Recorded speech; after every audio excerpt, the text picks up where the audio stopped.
need some water. That's what I need. I'm talking to myself. Hey, what's going on, everybody? This your boy Samin. I am the host of the Sam My Ear Show. I want to thank y'all for hanging out with me. This is a what's today? The day after Christmas? Yeah. This is there a name for that other than just the day after Christmas, as opposed to like the day before, which is Christmas Eve? Is this Christmas post? Anyway, oh yeah, well this is post Christmas and it's late, so I just wanted to touch base. It's the family. Everybody's here, and I say everybody, I mean all three of us. And you would think that I had a big place that we never were around each other, or maybe you wouldn't, because I'm always talking about how small it is. But we're here, and we're watching movies together, and we're playing. There's a game of Clue that's out right now. I don't know Clue. I just want to guess automatically from the first thing. I'm like, it's Mr. Plum with the wrench in the conservatory, right? I'm always guessing and I'm wrong. I've never won. I've never won. I do, however, win when we play Monopoly, but Monopoly is just too long. I don't know. I have some type of childhood connection to not enjoying it. I don't know what it is. I just don't like to play it. But my daughter loves it, but she doesn't love to lose. So, and she's a sore loser with these games. With Monopoly, she's a sore loser, and I could see how she's starting to mimic how I play because I buy the ghetto, right? I buy the ghetto, with that Mediterranean and the other thing, and then I buy with Connecticut, the light blue. I don't mess around with the other, but I could kill a game with the ghetto because it's the ghetto. It is, and the one right next to it, and Boardwalk and Park Place. It just doesn't seem like people land on it enough for it to be worth building up. And then I buy a couple of railroads and things like that. But I'll kill you right after the 200. I'm like, yeah, oh, you landed on my thing. Oh, that's with the hotels. Oh, it's nuts. 1,700. I will kill the game, and I don't like to negotiate with people and make deals and trades. I'm like, I'll die with this. But if I make a trade, I'm like, well, I can't land on this, 10 times of going around. You know what I mean? Or I won't do it, but I win. But it just seems like it's just too long. Anyway, the board, I have to play Clue with her tonight. I promised I'll play Clue, but I had to clean up my house. Like really, that New Year's vibe is coming, and just want to start to get that stuff all together and get the house clean, like really clean, and throw some stuff away. I've been holding a lot of stuff to give away to places, but nobody's taking stuff. So I'm thinking I'm just have to put it in one of those trunks. They have these big dumpsters, and I heard different things. Oh, they send those clothes, the dumpsters to Africa, and they rip them to rags, and they clean houses. I hear different things. At some point I have to disconnect from caring. Like, well, I don't want it. I would love for some of the stuff that I'm giving away with tags, some without, bought it on sale, shouldn't never buy it on sale. Just I'm gonna fit into that, giving it away. But I want it to go to the right person. What, for real? But it is. They're like, you can't wear this. I just don't want any old person wearing this. I need to control the person who's wearing it. That's corny and lame. So I'm just going to just end up just giving it away. And I think maybe the Salvation Army is now starting to take stuff. So I have my trunk of my truck. Remember the truck, the SUV, my CRV. The trunk of it is unusable because it's filled with Amazon returns and stuff to give away, and they're separate, but they're equally taking up too much space. All right, so that's this is where my vibe is. I'm supposed to be starting Kwanzaa.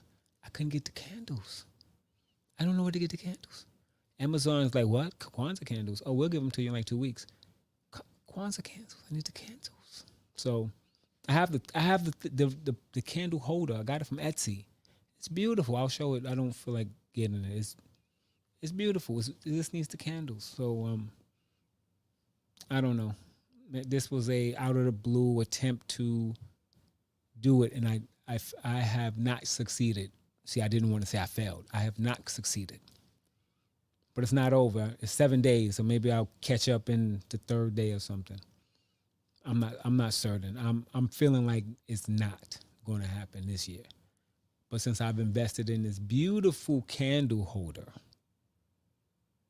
right, from Etsy, I don't know why I keep saying that. I had this feeling like if I say Etsy, you would think that it's homemade. But I think Etsy is a trick. I think Etsy they do a good job of making us believe that this is crafted by hand. But I think it's just the same as Amazon. I think the promotion is different. Etsy just feels like, oh, I bought this hoodie from Etsy, and they like somebody was really sewing it. No, I got it from Etsy, and there's a person who got it from China, just like the same people who got it from Amazon. It's just a different, softer proposition that it kind of comes across like it's an actual person that I'm doing business with. No, I don't. I think it used to be like that, but I think that's over. So I wanted to talk about my title. My title is kind of off, like giving love. I was looking at the time. I just needed to. Sometimes I sit there with my titles, and I'm like, what am I going to talk about? Okay, what's the title of it? And it'll be just like anything. Well, this and get it done. But the long and short is I was talking to a friend of mine recently whose daughter-in-law died in the last 4 or 5 months. Right, her son's wife died, and she left behind the family, but she left behind a 8-year-old daughter. She has an 8-year-old daughter. So, and I'm friends with the grandmother, right, of the grandmother of the daughter, and we talk occasionally. And it's about whatever, right? And she's an older woman. It's it's all kosher, and we were talking, and I said, well, how I think I was just talking random, and she was like, oh, it's been really really hard, and I forgot about I didn't forget, but the moment she started talking, I had to revisit, like, oh yeah, she said, I'm in so much pain, and I'm so angry, and I was like, yeah, this is your first, this is the first for you as the in-law, but this is also the first for your granddaughter. This is her first year without her mom, and it's gonna be challenging. But I did more listening than anything else, right? I did a lot of listening, and which is helpful. Hold on, Sai, could you do me a favor, Bob? I did. No, I did not send Rufus against you. Can you give me one of those waters, please? Yeah, this is I don't. But this the water. Yeah, yeah, yeah. It is. So I did a lot of listening, and she was very angry. She was very hurt, and I said, well, are you mad at the mom? And she got very quiet. She got very quiet. And I said, I think you're mad at the mom. Thank you very much. I appreciate that, babe. Um, my mouth is super dry, as opposed to just dry. Excuse me. So, so we're talking, and she says, "Yeah, I'm mad, but," and she's not giving word. I said, "But you don't think you could be mad at a dead person?" And she was like, "Can you be mad at a dead person?" I was like, "Are you asking me?" She was like, well, can you? I was like, well, I've been mad at dead people. I've been mad. So then I started to tell her. I said, I was mad at my late wife. I've been pissed off. Like, yo, for real, this is really what you. This is how this went down. This was the plan. This was the plan. Like all of this that happened after everything we had been through and what we worked on and what the plan was and what the script was and how everything was so written out, and which is, we know the joke of God's plan. You make a plan and God laughs at it, and that still didn't stop me from being quite upset. I've had some unhealthy arguments with someone who's no longer alive. Like, really, first day at kindergarten, for real, this is what's happened. First graduation, going from lower school to middle school.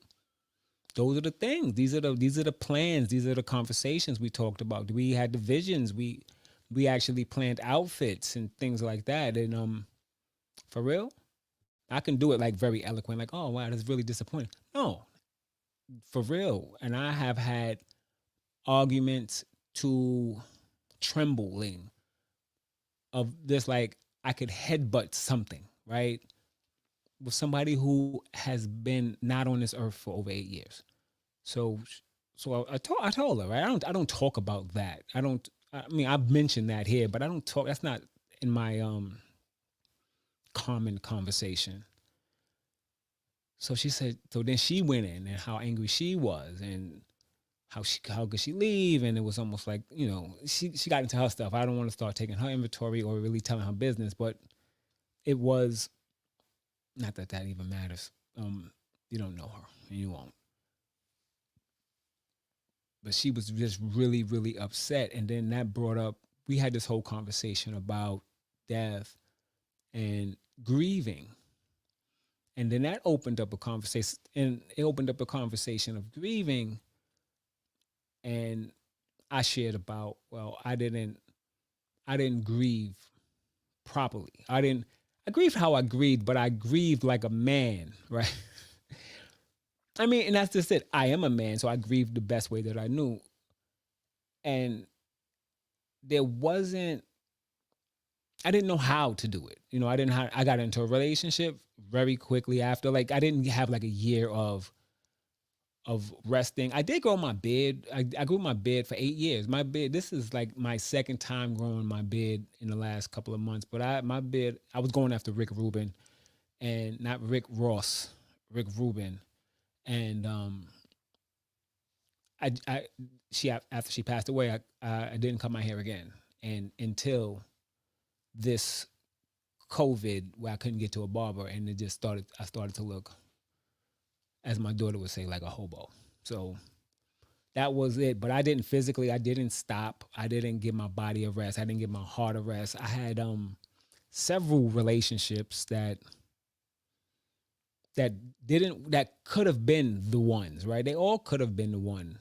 Like even with my girlfriend now, this is our really second, third time around because it's been 8 years. I got back in relationships in months, and I've stayed in relationships, right? Whether this one ended, I got in another one, or I got in one while I was with the other one because I wasn't married, so it was like I'm in four relationships. I'm feeling all of this out, and all at the end of it is all grieving and all wanting to understand. No, that's me thinking about what it could have been. But when I'm doing it, I'm just doing me. I'm just feeling like, yo, this is what's up. I got a babysitter. What's good? It was a lot of what's good, and that became my new addiction because I wasn't drinking, I wasn't getting high, I wasn't eating, but sex became a thing that I used heavy. There was a lot of I used women heavy with just it was just going and going and you know that was how I was trying to get an understanding of what had happened, and it didn't work. And I got into some relationships that could have been that were really good relationships, except for the fact that I was still grieving someone who was very important to me, and I could never give that level of commitment to the relationship because I was still like married, right? Even because the way it ended, for what I was gonna say, because the way it ended was so abrupt, and I don't even know if that's it.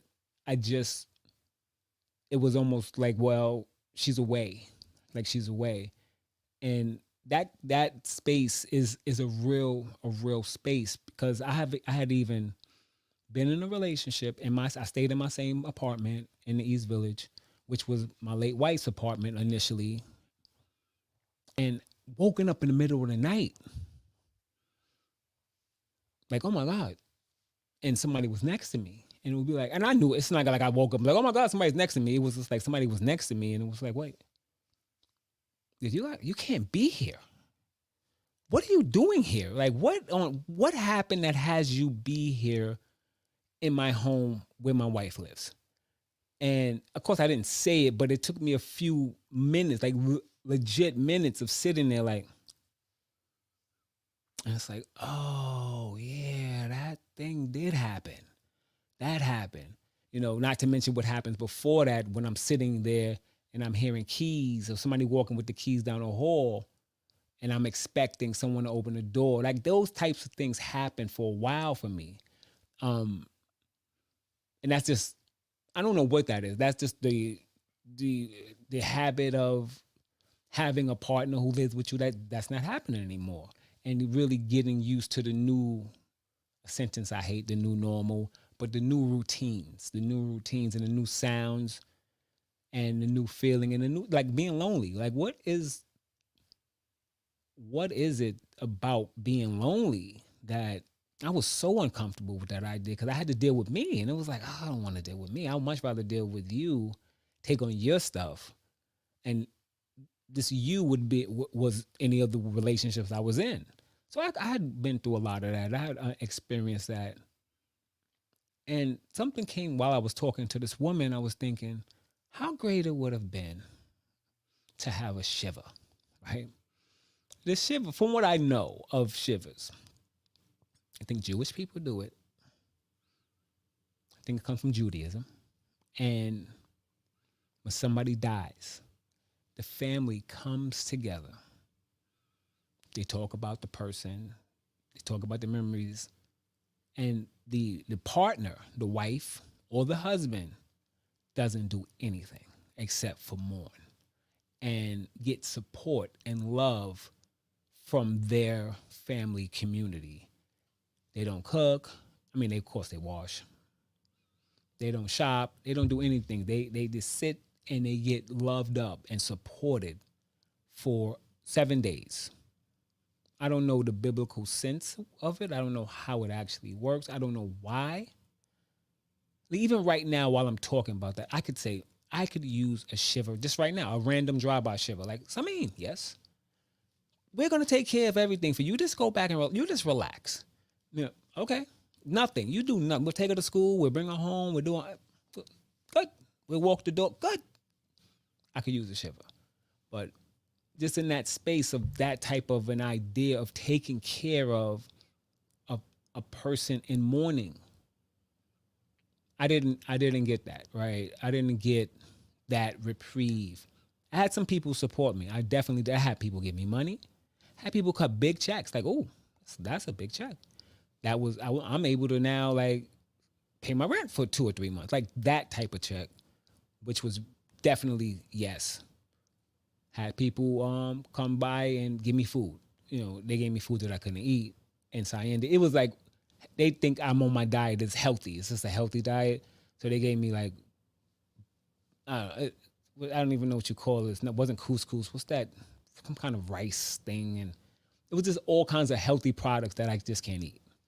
But it was nice though. It was nice to open my door and see a bag from Whole Food, that type of stuff. But then I had other people, my neighbors would bring me food again. I can't eat it. But Cyan would eat it.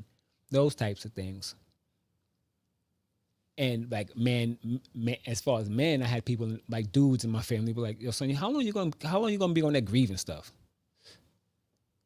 Um, maybe 2 more days. I mean, it's only been two. Maybe I'll do another 5 and just round it up to be a week. Can I get a week out of more? If that type of stuff. And that's man. That's macho because it comes across to some men as weakness. And it comes across to me as weakness. It was like, well, I'm good. I got it. I'm okay. And I found myself taking care of other people, like letting them know, like, you don't have to worry about me. I'm good. I wasn't good.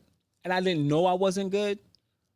I knew I didn't want people around me. I knew I didn't want to be bothered, but I didn't know I wasn't good. And I didn't realize that till later on. And, you know, craziness happens and things happen. But people act crazy in mourning because you want to keep them alive, right? Like my mother, she passed away. My sister kept the ashes and she I was like, yo, I was working on this film and I'm like, yo, you know how dope that this might even sound disgusting. As I'm saying it now, I'm like, that's kind of disgusting. Like, I would like to have my mother's ashes to like maybe sprinkle them somewhere, just some of them, and for this piece I'm working on is a personal film about me, and it's a section about my mother. She wouldn't give them to me. she would not turn them loose. I was like, okay. And it got almost ugly. If I would have pushed it, it would have gotten ugly. It would have ended up as is. I actually said no, and I just was like, okay, and I just let it go. And I left it alone, and I still I just leave it alone. This is like one of those things. Like it's kind of all about mothers, I think, maybe, but she's getting whatever she needs to get from that. See, I was complete with my mom, and I don't need to hold it in that way. I wanted to capture it and do some of the things that I do with it. And as I'm saying it right now, that sounds kind of like, really? Sounds a little exploitive. But at the moment, it wasn't. Right now, it sounds like that. But I don't know. So, but it gets personal. And we do these things to keep them alive. I've experienced people doing things that are not healthy and almost harmful in the world of just keeping the dead person alive, arguing over material things, arguing over money, arguing over clothing, all the things that don't at the end of the day don't really matter. And it comes across like this person's being petty, but it's just that's how some people can handle sadness. Like, I know I have to do this because I'm sad. And like I said the other day, like, money doesn't make you evil, right? It's the lack of it that makes people evil. And if it's the opportunity with money, like I said, I've been in some situation where evilness has loomed. And it's like, I can forgive the person. I really do. It's like, because, I'm winning over here. And I don't know how it's working out. And it's just money. It's just money. And money's ever flowing. Jeffrey Bezos, $90-something billion. I'm not going to fight you for a few $100,000. I'm not going to become something that I'm not to prove a point that I'm not a punk. Because that comes up. Like, I'm not a punk. I'm not this. And I don't let people do things to me. And I'm not a punk, so I don't mourn, right? To bring it back to that. Like, I don't mourn. Punks mourn. Like, who says that? Whose conversation is that? But death is something that, it's a conversation I haven't had with people in a way that's powerful, right? And now I'm realizing I had a conversation with some people that I love, some people of the people I love. I love someone and I want to talk to their people because it was around like your insurance and like your numbers and whatever you have to leave. And making sure all the I's were dotted and all the T's were crossed. Because in my situation, they were not. They were not dotted and crossed for me and my daughter. Let me say that. They were dotted and crossed, right? But over here. And it would take extraordinary situations and circumstances to have things right. And it ended how it ended. And some people were really extraordinary and it was fantastic. And some of it was terrible. And like, really? But what I use that as is the opportunity to talk to people. And I don't sell anything. Well, it's not like I'm an insurance person. I'm like, let me talk to you. I talk to people because I know Black people have an issue with talking about death. Like, we're not going to live forever. And if you have some money and you have some things together, you should have it where it's an open conversation. Like, I have an open conversation that Cyan, she knows that if I die today, she knows where she's going to live. She's going to live with my sister-in-law in Canada, period. And that's a conversation my girlfriend and I are looking at and, like, well, how does that work? You want to go to Prince? Why not me? Should she get married for this? And so that's, all of that, it's in the ether, it's in the space. But I've had some people I talked to and told them my situation, and I said that we were going to dot all the I's and cross the T's for me and my daughter in August when school started, when she was going to go back to the building. She died in the middle of July. She never made it, right? She never made it. There was some other insurances some documents that didn't get signed that would have altered my life, and I might have died. I don't know what would have happened had I received like all the stuff that was on the table. It'd be like, oh my God, I don't know what to do with myself. Heads explode. But it didn't happen. And for me, it was like, okay, there's a part that's like, oh, that's whack. And the reality is, so you know where I come from? You know, do you understand what I've experienced? This right now, I'm so winning that it it I don't regret the what could have been. I'm not sitting there like, oh, I could have been a contender.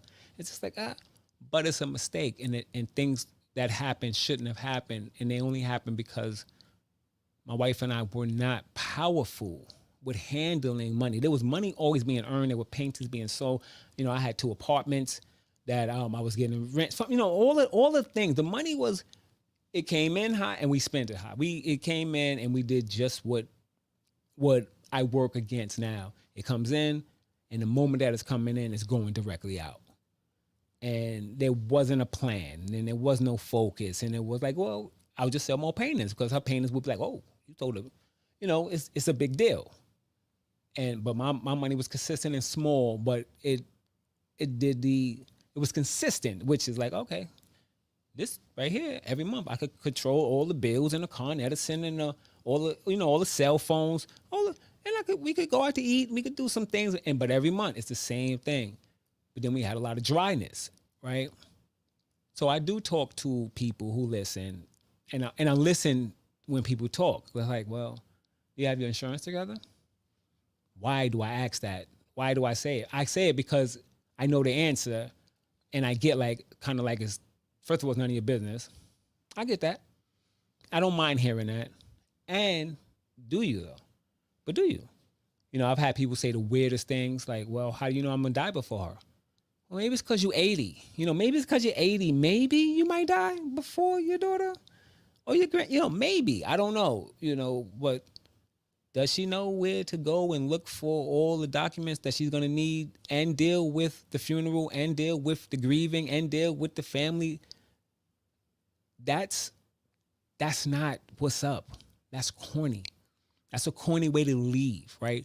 My mama, who did I just turn it to? My mother left bills. But we had to come together, the siblings, well, as 4 siblings, and 3 of us came together and paid for the funeral. To me, she had a great funeral at a place that was way more expensive than it needed to be, but it was a status place. It was in Harlem. It was in Benter's. I think it's Benter's. I think that's the name. Good. That's the place. That's the Benz of funeral homes. We needed a Honda place to go. I mean, because she's gone, but that's still that I got to look good. I got to look good. So I end up having to borrow money because money wasn't flowing right. Like all of that type of stuff. But she left a bill. And not only do you leave a bill, you leave like sadness and angst. And, you don't want to leave that. There are a group of people who leave. And when they leave, their families are better off. Not their families are better off without them. Like they want to kill them off. But I got to deal with grieving you. I have to deal with you being gone. And at least I get to go to Aruba, or wherever. Or I get to, your funeral is not an expense. And I'm not having any loss. And oh, wow, I can afford to buy me a new house and move. I can afford to do the things. I can afford to pay my children's tuition. There's that option. And I don't find that the people in my circle, maybe I need a new circle. Maybe it's like, dog, you hanging with the wrong circle. But I find that more often than not, there is a loss around the death. I had no intention on talking about this right now. I just wanted to talk about supporting my friend. I think I just left her alone. Like I left that. But that's something that's really near and dear to my heart, having those things together. And I don't. I do. I didn't. I do now. And I use that term a lot, like it's better off without me. Like I said, I say it jokingly, like I know some people who, if they woke up with, and their bank account was my bank account, they would kill themselves. They'd be like, this is not it. But for me, I'm winning, and I have my daughter set up. I have a lot of my family set up. Some people are better off if I'm going. Don't do anything to me, please. but not that much better. I'm talking about short money better, but a little bit better though. As opposed to having to figure out how to bury me. That's not. And I can share how whack that is because I experienced that, and I've experienced it connected to other people because I've had to do the, raising some money for a person to have a funeral. That that's that doesn't have to happen. That doesn't have to happen. And that just comes because we don't talk about, that's not a conversation that we're comfortable. That's not a conversation I had been comfortable having. I didn't have that conversation with my wife. I didn't press her to go and do stuff and things. Now I just let her, okay, well, you're doing it in August. Today I would have been like, yo, are you crazy? Let's go out and figure this out because you never know, right? In the space of you never know. So I think I've said more than I said a lot more than I wanted to. Oh man, but it's so real. It's so real that because money is just money, and but if I don't take care of money, then it just doesn't work, right? I really work on my budget, and my partner, we have been talking about like the future, but I can't. I'm not interested in really going in if we're not talking about money. And she doesn't have to have her money is not the same as mine, right? And we're not married. Now I've spent lots of money with all the women I had been with, and it sounds all the women sounds like a lot more than what that's the legend. The reality we talking about like 5 6 women, right? Which right now might sound like that's a lot of people. But I spent a lot of money doing things. I was tricking off, oh, I'll pay for your birthday thing. This is dinner's on me, all of that type of stuff. That but then doing things that what's going on with your tooth? Like I joke about teeth, but I have a thing about teeth, right? It's really like, so what's going on with your teeth? Oh, and insurance doesn't cover that. And how much is it? Oh, so it's okay. So how much do you need? You need 900. Like to start to give things. Now it's a generosity, right? It's being generous when it's your girlfriend. Cause we I mean actually there's nothing connecting us together. And I'm not even talking about my girlfriend now. I'm talking about my girlfriends that I had been with. Like it's nothing connecting us, and it's nothing connecting us because it could end tomorrow. But when you married, it's not the same. So money in marriage is not the same. But I've made commitments in dating around money. Like I helped her pay a student loan, thousands of dollars. Like it's not that I've done it because I want something on the other end. I wanted her to have a peace of mind around how it could easily be handled, right? That's what it was. But at the end of the day, when I start to look back and recap life, I'm like, yes, it's it's tens of thousands of dollars helping people do certain things. And it's like, because I'm generous, it's fine. I'm not doing that. I don't want to do that no more. But with my wife, I would do whatever it takes because I would want us to be calm. So I'm looking at her situation, and it doesn't have to be handled. Doesn't have to be handled. It just has to be figured out, right? When I wanted to lose weight and I got it, I was like, this is what I'm doing. This is what's happening. I didn't have it handled because I was still 400 pounds. But I had been in a program that gave me a blueprint that I had it figured out. And I just right now, like paint by numbers, 17 years, painting by numbers. Take Samin out of the equation. A monkey could do what the program tells you to do and have the life, you know, lose the weight. The program is perfect the way it's designed. The only thing I had to do was do what they told me to do. So that was it figured out, right? I don't have to know. I don't have to know how to. Just got to take good orderly direction, right? And that's God, but good orderly direction. So as far as the situation with the money, you don't have to. Like, okay, I got it. We're gonna be equal. No, this is my budget. This is what I bring in. This is what I spend. This is what I could put to the side. This is what I can offer. This is what I can save, and these are the bills that we can attack. Because I'm all about the snowball, right? You know, the snowball of getting rid of the debt. Because that's how I got rid of all my debt, with the snowball. You know, that's when you go after the smallest thing first, like $22 or 20. Do you know? Sidebar, right? Do you know? Right now, I get all kinds of calls. So I don't know where my number is entered in, but I'm getting all kinds of calls. But I had a person who I owed $32 to. I saw this number and I wasn't answering my phone. I was like, who's this calling? $32 for, I don't even know what it was. I answered the phone. They told me, I realized, oh, okay, paid it. They stopped calling me. Another number was calling me, $4,500. Some medical stuff that ended up not, I just had to go and clear it up and it wasn't what it was. But my bill had been sent over or purchased by this company. The cheaper one, the $35, called me almost every day for $35. Like, for real. Doesn't make a difference. They call you just as much as the big money. Small money, even more, calls you more than the big money. So all I need her to do is work on figuring it out. But there's no but. And I'm going to have to do more work with her around that, because I'm comfortable having that conversation. And I think shame comes up for her when we talk about that. The reason I'm bringing that up is, you know, that's a death, right? To get rid of that, because this relationship could end up going separate ways because of that. Because I'm easily, me and Cyan will rock. We just be like, all right, well, I guess we'll be living two different separate lives. And I've done that. And I have done that. And I think that's corny. I think it's corny. Like, I'm eating organic rotisserie and and I'm giving you like whatever that is. Give her whatever. Nah, that's corny. I'm in the first class and I'll be up here.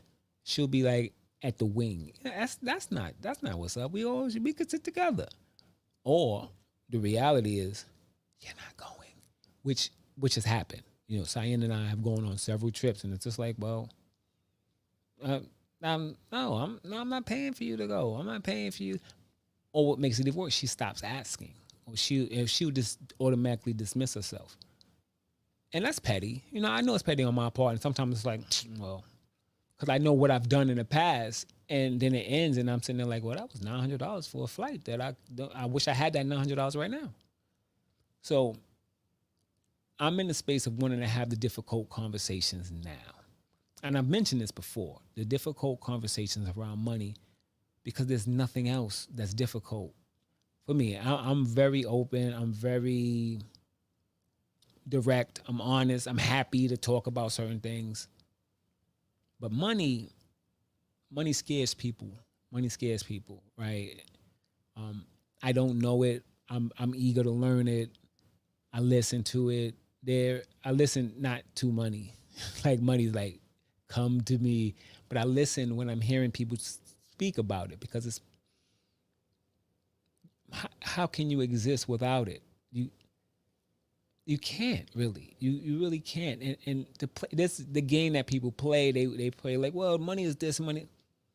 Son, chill. No, we need it to operate and flow.